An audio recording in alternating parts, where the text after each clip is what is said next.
You are here for another for a year so ne and a person so Onyamisu no nyame ahoden enkan na odi for matrasia na matras won kwantana so bisa na aha attention TV ye strong rumor matras no na unse ensam a nyansa wo na edem faso ebebrew na obato boase na bo hu onyame na ni onyam sabri empere hon kwantana so bisa de matras ye TV bibia ba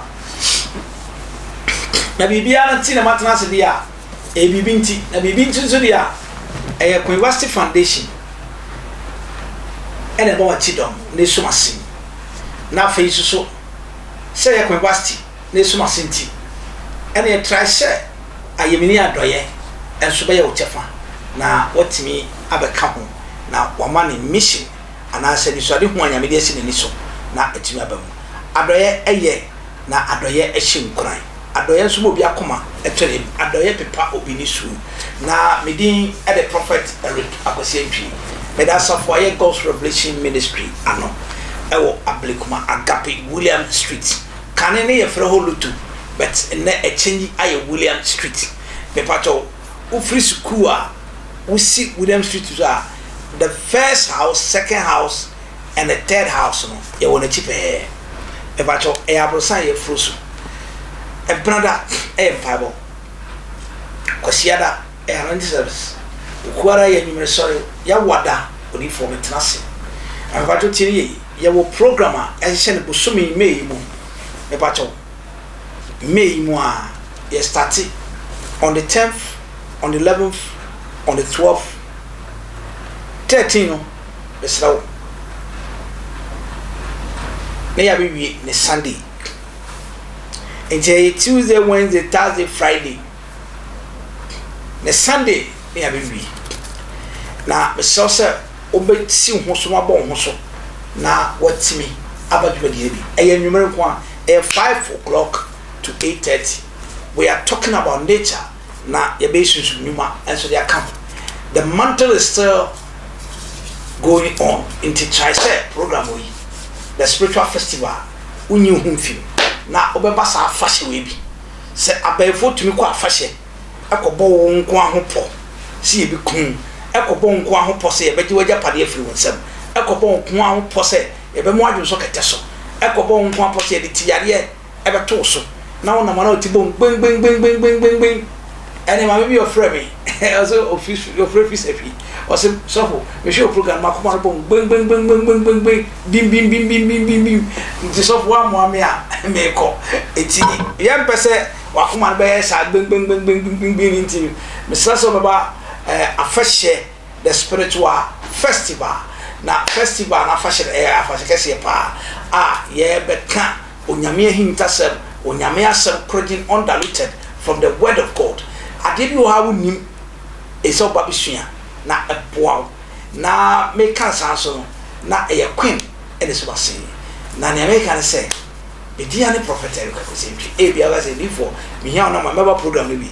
And number 0553 401462. Mommy says this room 0553 401462. I feel my mom on next line so and it's 0543 41 91 60.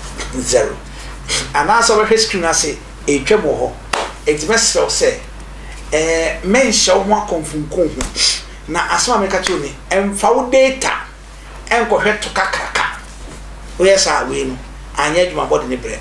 So what I say I think you ha yen show phone so name we yan personally. Now what may you soon personally? I come you say the personally. So what I say, intimacy for data show you for Akosentwi.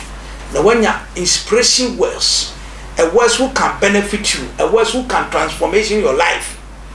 All the makeup of one pay. Uhunti. And come here ready. Nemu. My person ne insama kano. And then me no be kasafa. The important about the Christianity. The Christopher ya shiri ma bibiri. E den na ama ya ketri. And then Muslim people are going forward than us. What is the secret?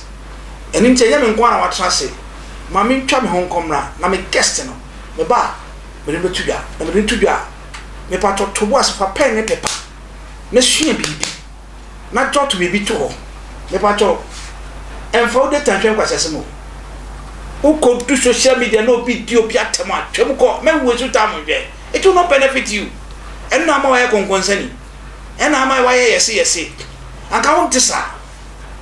You are not the type of person how a gossip person. We are lovely, kindly, cherish, but never be a gossip. About bow tie, front tie, or winning, and a bomb mass. Your bands were Taramas Kufu. Separate before them. Ah, maybe so few. Into subscribe Attention TV, like it, share. Oko YouTube, Attention TVGH. Oko Facebook, Attention TVGH. Oko Twitter, Attention TVGH. Open up there. Yeah, the people have a come. It is bombarding say you but say I love you, I will kiss you, we have taste Attention TV, a taste it me slow. Some suffer we are suffer. Not sabi winning your juma, yam from our Attention TV so many theater. We brought those who know the best for Christ, and the Christ knew them, not those Christ doesn't know them. I'm traveling Cobra.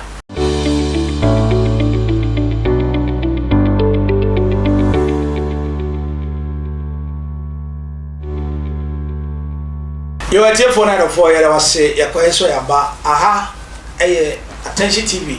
I'm figures here. Now, in figures in this way, you're the answer for in the Trump continent. So, bizarre. Oh, you're so for you was so for me. What you ever can say they are live to be destroyed. Or Motia says, you said they will destroy.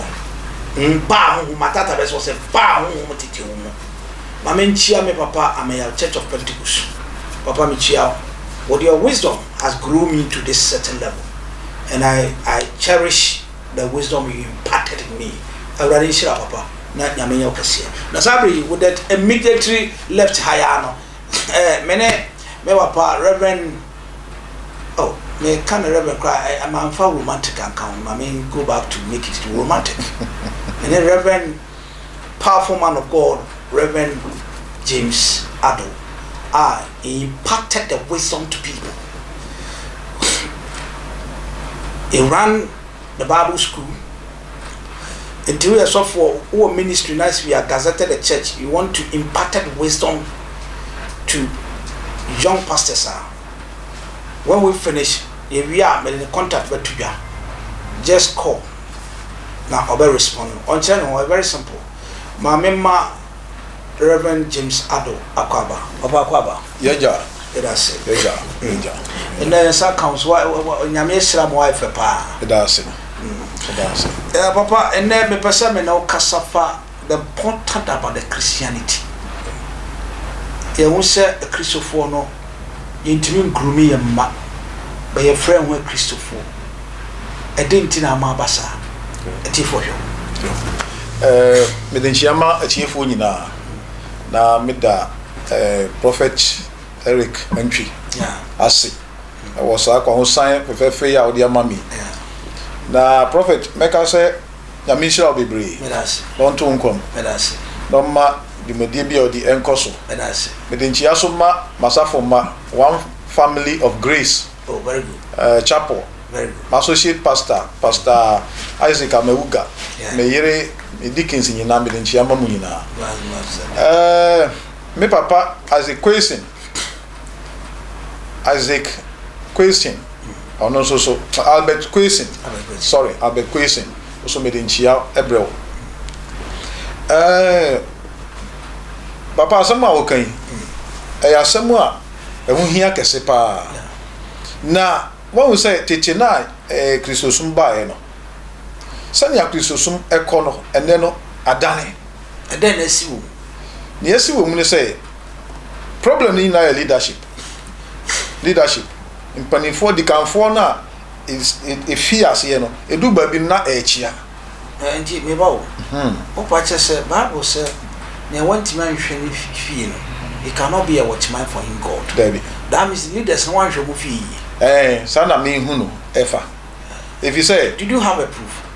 Because osofu bi wo ho a ne ba nam street mu ne ba e kan tampefo ho ne ba eyi o school kro university a akora gangster ni suban o de be ko school ho kra che say gangster ni papa ye popular ntino no so ni open no ye o nyi ni say part of the tax asofo ye fix it that there's amount of the challenges we need to fix na so na ma eli so hwe ase no and ma eli hwe ase no some my family ho ye sample something happened yeah something mysterious happened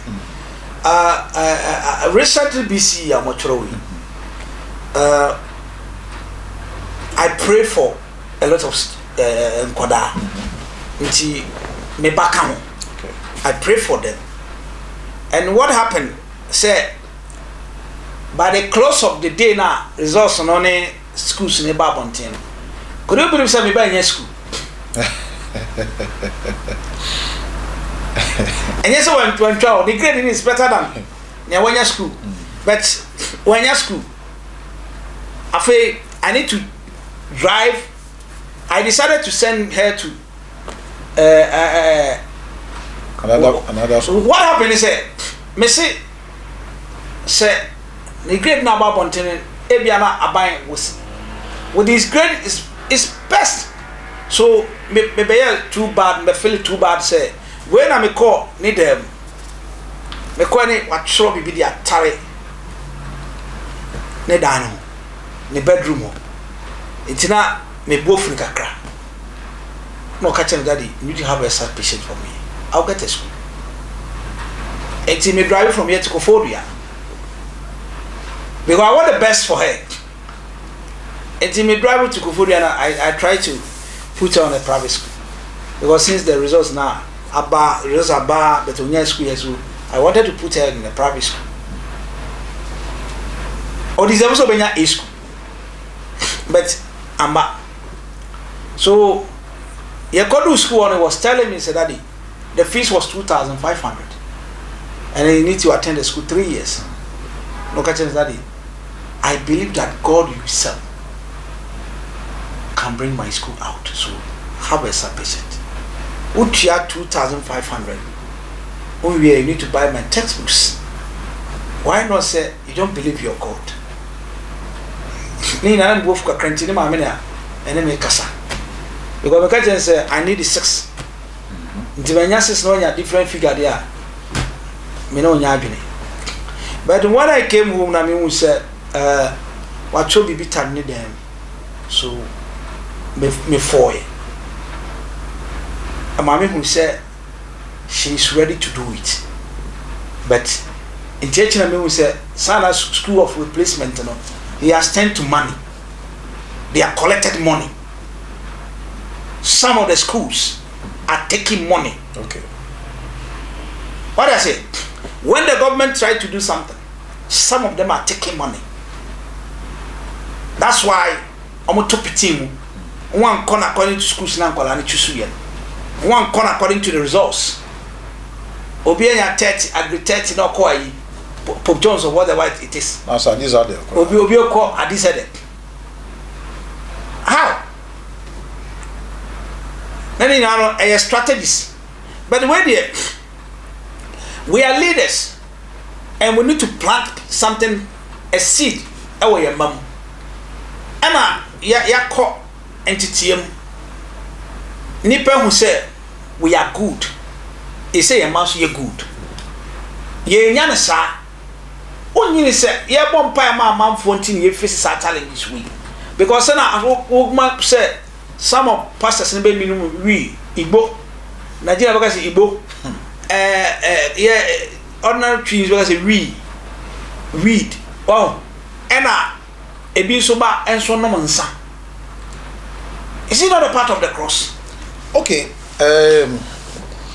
efa bi no ebetima ye efa bi so entumi ye nia ebetimi aye ne say obi biara o chi Kristo mu o challenges now so ye ka nkwara chichi a enti na Bible say wa wontumi enhwe ofie ye no undi ze bo say obeye sofo honestly speaking me kwasi ado me ma emfifie after 6 o'clock. Very good. Me baby and you 50 after 6. When you say we are too strict with them. There be me no want trust. Me nkasa me my best. Yeah. But me suffer no and I'm papa no. Me fear you man ma fie MP fie after 8 say me come baby. Go where we are. Enti almost so saa de no aka won ho. But then so no say we are in the era of the computer world. As someone can say, if say we need to allow them to see what is ahead. Yeah, job. Yeah, cool. Inti as we software so more about freedom. So what I say. Na one thing we no aka say. When say me baba no. If you look at say no kwamra anya market. Ebe dia ma. The first time only would I cry. Me sui. Say me baba no because of fiscal be running them. Osifikam no be running them. On PB. Enti such as person na oko abontene no. Ye hu so be find it difficult. Ono e baba ba ko pe. Me sui me say utimi nya aduane a se na wo ko kitchen. Aduane ma ho. Because at times ono aduane ma me. Okay. Or you good. Okay. Good. Aduane ma me ni ara, ma me are busy. You prepare food for me. Oba prepare within 30 minutes oba ma aduane. That's right. And on the aduane me penti. Mommy why busy there? My friend my second wife or wife man. And so our kitchen. Me call no say mommy you fast comedy. That's right. So with that aspect, fear nyansa na yede man. What about the Christianity? We are training our children as of say they should come be yenya time ma. I can say boldly say that is it. As of be yenya time ma. That's lead them to the weak point, the drinking habits and etc. Yes. And then we catch us off in ne. They should grow up on that. Okay. Aside they say you casting out demons. Na ye chere. My uri fi say asafo no chance ye wo fie. Aside dey ura sorry dem. Enti say asafo no ntimi an chance ye wo fie. Ye dey akora sorry dem dia. Ani asori dem dia nso be ye den. If you say na ubisa no no. Sofu bia no. Ye kan Bible. Ne ye bon pa ye mankrofo no. I was see who say yankasa ye dey so yensu because obi obeka kire sofu say obon pa ye ma wo yire obon pa ye ma no oboa onye o sofu na ese o bia ni ho a obeka say obon pa ye ma wo yire no ma obeka kire wo ni muzo onye nti no ye devote time ni nyina ma asori ma na ye wura fi ye ho say I was see ye hwa ye de eso ye de no so na ekwa abontin o ye de no so na nkrofo behwe ehun say onyakopon e na afre enti diameti maka fa on say ye nya time say na okay ye nya time o share the Muslim community now. Islamic sumana nkasa pese. Okay. They train their children from the young age. First thing you somebody to trust them for. Okay. But upon saying the body to train you, it's still love a sumana almost sumana.